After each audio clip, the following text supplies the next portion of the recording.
Well, today I get to play with a lot of power tools and make a ton of sawdust. So I've never done this before, but we are going to do some epoxy countertops. We can't use the existing ones because of the sinks that we're planning on using. In the bathroom, I chose a vessel sink. In the kitchen, the sink is already built in, but we want a smaller sink. So those have to get out of there, and I've got to replace them with something. So we're going to do some epoxy countertops.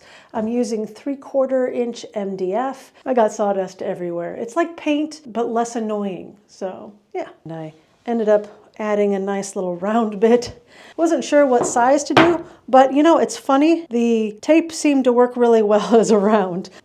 Use what you got, right? This piece here is for the bathroom. Next step is I'm going to be using my router to go around and make a nice edge.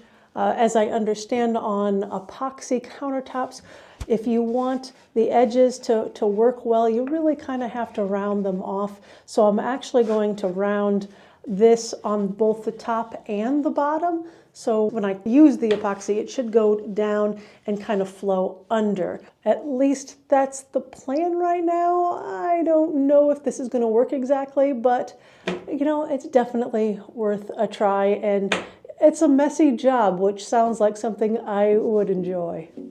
So let me get going on this rounding.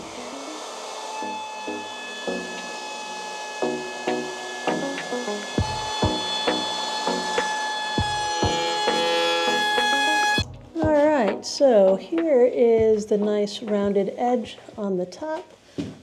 Not too bad. Got a little bit of a gouge there, but nothing that sanding can't resolve. And I thought I got a lot of paint everywhere. I mean, there's just sawdust everywhere.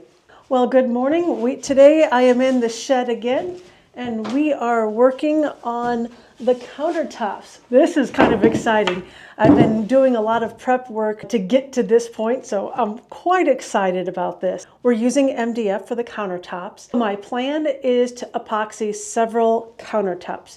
The kitchen, the bathroom, the top of the fireplace, and my desk over, or the table over in the dinette. This is actually the dinette table, and I think this is going to pretty much stay the way it is. However, on the kitchen and the bathroom and the fireplace also, I wanted this to look a little bit more like marble. So what I wanted to do is have some thicker edges. The MDF that I'm using is only 3/4 inch, so it kind of looks thin, more looks like laminate, which makes sense. But in order to give it a more upscale look, I'm adding a little bit of a lip on the bottom. So this will give you an example. This is a cutout that I did of the fireplace. What I really wanted to do was add this extra lip here. So when I put it down there, that lip is 1.5 inches versus just the 3/4 inch right there. All right, so this is the bathroom piece. Left side and the back side are going to be against wall. I don't have to worry about that. But I do want some edging here and around here. I don't want to have much more than 1 inch underneath, maybe even 3/4, because I don't want this to interfere with the cabinets opening and closing. So I'm going to, I think I'm going to go with 3/4 inch, but I might go and measure again. Okay, so you're kind of getting an early glimpse of the bathroom. We ended up putting this 1/2 inch MDF just to play with the plumbing, to make sure that we had everything okay, and to have this have at least a little bit of water while our kitchen is pretty much in major destruction. What I want to make sure of is when I'm creating this fake lip, it's going to come down, but it's not going to impact anything else. Pretty much the majority of time of working on this project is going back and forth between the camper and the shed, or cutting wood 3, 4, 5 times, refitting. So not that glamorous of a job, but hopefully it will fit well since I'm trying to take my time. we'll see. Hopefully you can be the judge of that when we get there. All right, back in the shed. Okay, here's what we got. What I have is the cabinet underneath here. And what I want to do is have a little bit of an edge around here without hitting the cabinet to give me enough room. So what I'm going to do is I'm just going to have a 1 inch spacing. If you go with all the stuff online, a lot of them will put 1.5 inches, but we are in an RV, so things are tighter. So this is the front, and I'm going to flip it over. I'm going to cut this down to match the edges that I'm going to need to have. Gotta love the power tools. So we got an edge there. Good enough for right now. For the next step, we are heading outside. Here is our next workstation. We're working on the back of the truck. You can hear it revving up. That's because I'm using the air compressor in order to staple this in. I have this upside down. These are the 2 pieces that I just cut. The next step is to glue these suckers on and then use our handy dandy 23 gauge pin nailer that of course I also got from Harbor Freight. I think it was $25 on sale. We're going to go over the edges with Bondo a little bit, so it doesn't need to be perfect. Well, at least I hope not, because we're in trouble if we are. I do have a little test area to make sure that the pin nails are going in at the right height. We do have a regulator here that I can modify the pressure. And you probably won't ever be able to see that, but the nail is going straight through and I can't feel the head. The glue is the primary thing holding these on. The pin nails are just to help for it to stay in place while it's working.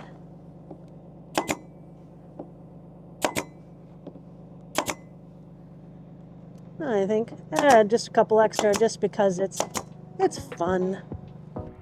This is the kitchen countertop, which has a bunch more angles to make it so much fun. Some of the overhang pieces had to be smaller than that 1 inch wide, so it wouldn't interfere with the refrigerator and the door on each end. Next came a ton of sanding on the edges, since I didn't really line them up very well. Gotta get the gloves on for this kind of stuff. This is the first time I've been using Bondo. Gary just showed me a little bit of this before. In order for the epoxy to flow over this, I need to put a little bit of a roll on both the top and the bottom. But what I'm worried about is this indentation in between these 2 pieces. So I've sanded this. What I want to do is use some Bondo to kind of skim that over so it creates a nice smooth surface so the epoxy can roll over, because I do want that epoxy on the sides. All right, I got the first skim coat of the Bondo on. I think it looks okay, although I really don't know what to expect. Again, I'm not too worried because I can sand the crap out of it if I need to. This is the kitchen. I think this one probably looks the best of all of them. This one, though, is by far the crappiest version. But again, I'll just sand the crap out of it. Yeah, I gouged on that one and didn't realize until too late. I've got all 3 pieces done. Bathroom, fireplace, and the kitchen. Well, hello. We are starting another project. One of the ones that I've been excited and a little nervous about. It is using epoxy on our cabinets. This is the main bathroom countertop, and I'm going to put some backsplashes on there as well. One thing I have learned so far is that doing sample pieces really help. For some reason, I thought I really wanted a much darker countertop. This was my first attempt. This was also for me to try out a bunch of techniques and kind of to learn what this stuff is about. So this looks nothing like I'm planning, but it did tell me that I did not want a darker background. My second sample board, and again, this is all on spare wood that I had lying around, is this. And I don't know if you can see it well on there, but definitely a little bit more, or a lot more subdued and a little more natural, much lighter colors. And after going through that, I think that's more of the style that I want. I'm going to do the bathroom first. I've got another area set up over here to do my table in the living room and the fireplace mantle. So I'm going to try to do those today, but I'm going to do them as a 1-2 punch. This is not a how-to by any means. You will need to go out to a site and learn this stuff. I know just enough to be dangerous. I'm using the StoneCoat art resin. The art resin has a bunch more UV protection. Definitely what I'm going to need with a much lighter countertop. So I'm going to get going and I'll kind of share as I'm going through. I bought one of these paddle mixers at Home Depot, and it's ginormously large, so it does make it a little bit interesting to mix the container, but I'm going to try. So I've got my mix all done, definitely bubbly in there. I tried to keep the paddle down as much as possible. I'm mixing just to make sure all the sides and the bottom of the container got mixed. I think I'll probably do this for another 2 minutes, just for funsies. I'm having a hard time with being able to videotape this as well as actually work on here. So it's not going to be a perfect one, but at least you can kind of get the idea. I have put together 24 ounces of material. That's 3.5 ounces per square foot. I'm going to put it in a bunch of containers here. I've got white metallic, pearl metallic, diamond dust, this black with silver, and then brown with bronze mica powder. All right, first step is to take both the white and the pearl and kind of, since I don't want a ton of brown, but I do want a little bit, just did a tiny bit of drizzle. And now the fun part, just kind of mixing it together, trying to cover all the edges, or cover the top at least right now. Not trying to overmix. All right, I want to see divots, missing areas.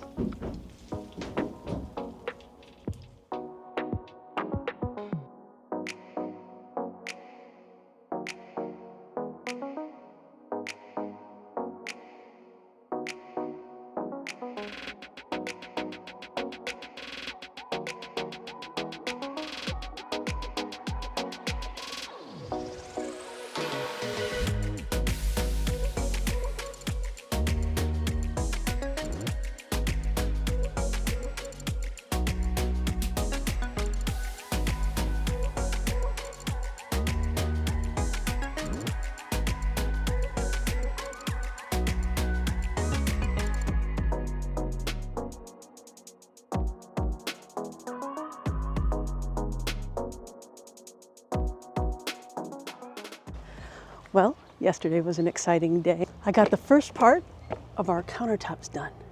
Let's go in. I put plastic up in order to keep the temperatures in here warmer.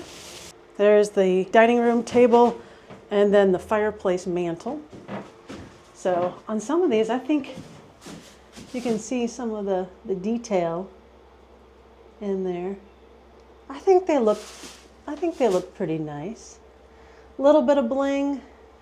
Still probably more brown than I should have done.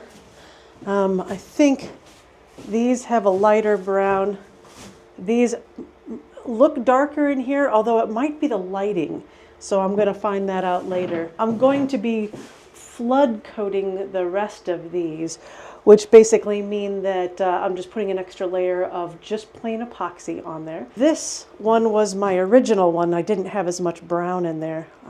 Boy, you know, I kind of wonder if this would have been better. I'm going to use this to try to sand stuff down, see if I want to keep this nice pretty gloss finish or whether I want to go with more of a matte finish. I'm just not sure yet. My sample piece will help tell me. Hello. This is another day of doing epoxy. I ended up changing my mind a little bit. As I've mentioned before, I'm using StoneCoat Countertops epoxy. They have an additional product called the Ultimate Top Coat, or people call it UTC. And it's supposed to help give the surface of the epoxy a little bit better heat resistance, scratch resistance, that kind of thing. And being in a camper, boy, that sounded really good. But I was a bit nervous about it. There had been some complaints online about it looking too much like an orange peel texture and stuff like that. But I thought, you know what? I need to try it. Because of how we use things, it seemed like a good idea. So I took one of my sample boards and I put most of it with this Ultimate Top Coat. I chose matte. There is a matte and a gloss version. So I chose matte, but I left a little bit of it with the original epoxy. Do be gentle. This was a sample piece. My edges are crap, but you should hopefully get an idea. So this section right here is the original epoxy, no, just basically as it is. I'm going to move it up and down a little bit. It's very shiny, but then everything else past here is this matte surface. There's a little line right there, but honestly, if you put your hand over it, it feels very smooth. See if you can get that. Hopefully that is a good feel of it. That shininess is definitely reduced. There is a little bit of a texture, but really it's not bad at all. I wasn't a huge fan of the big shinies anyway, so I think it looks a little bit more natural in my opinion. But I am going to be putting this Ultimate Top Coat on all of the pieces that we have. So the kitchen and the backsplash is the last few pieces that are needed in order for us to get our camper put back together. So we're going to get on that right now. Got no issues, it's kinda nice. Like running water into a paradise. Got no drama, feels like we arrived. Woo! Picture perfect, it don't exist. But when I'm with you, don't have to question it. True devotion. Oh, my life, I thought the love was just a lie. A way to feel an unrealistic high. We get our fix, but never satisfied. Give you all of my love, and you give it right back. Okay, today is another exciting day. We are finally going to install our bathroom countertop with our sink, and we got to drill holes. Always a little scary, but I am really excited. We'll show you what we have so far. Well, here is the new epoxy countertop. We're getting ready to drill some holes in it. I'm thinking it looks pretty nice, although as soon as I put it in here, I noticed the sides need to be fixed because half of it is matte and half of it is not. So obviously I screwed up on that, but I can fix it after the fact. So we're gonna, we being the royal we, Gary, is gonna be doing that. So yeah. On the back of the countertop, we ended up using RedGard, which is a waterproof covering. So in case we have some water issues, it's not going to harm the MDF.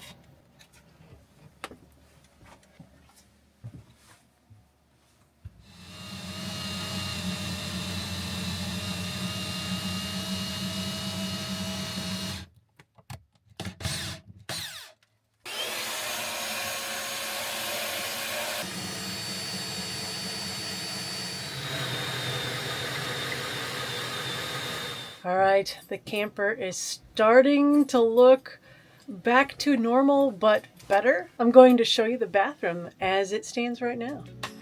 Thanks to Gary to do the plumbing, which Yay. he loves.